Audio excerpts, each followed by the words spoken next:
Vous n'avez rien compris à l'affaire Drake et Kendrick Lamar, et bah moi non plus. Mais il y a un aspect qui est au cœur de leur dispute, un élément important de la culture hip-hop, ça s'appelle les diss tracks. Diss notamment pour disrespect et track pour piste ou morceau, donc littéralement un morceau qui manque de respect. Imaginons deux rappeurs complètement fictifs qui se disputent la place de rappeur numéro 1, Drake et Kendrick Alpagar. S'ils s'attaquent, se clashent par chansons interposées, on appellera ces sons-là des diss tracks. Ça crée un spectacle, un feuilleton, parfois bien pratique promotionnellement et bien apprécié du public qui attend les réponses et qui cherche globalement à savoir qui a gagné.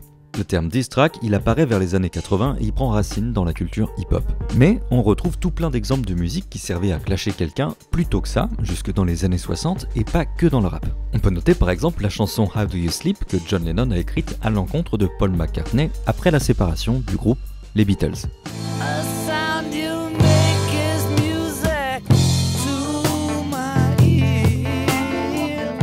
Et même aujourd'hui, les rappeurs sont pas les seuls à régler leur compte en chanson. Taylor Swift par exemple, elle est connue en partie pour ça. Et puis je peux aussi vous citer la diss track la plus légendaire du 21e siècle. J'hallucine, tu oses dire Cyprien le mongolien.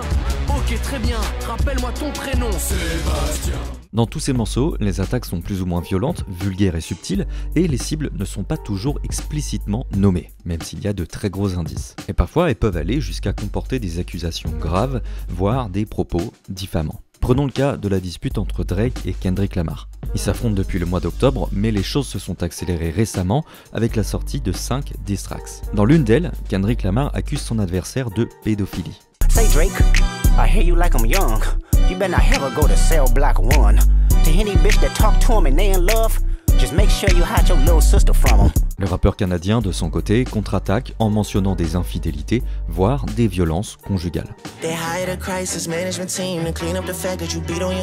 Et même si cette dispute amuse beaucoup le public et le tient en haleine, elle pourrait prendre un tournant tragique. Dans la nuit du lundi 6 au mardi 7 mai, juste après que leur clash a pris une plus grande ampleur, une fusillade est survenue devant la maison de Drake à Toronto, au Canada.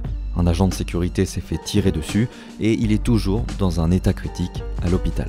Pour le moment, on ne sait pas si cette fusillade a un rapport avec la guerre des mots entre les deux rappeurs.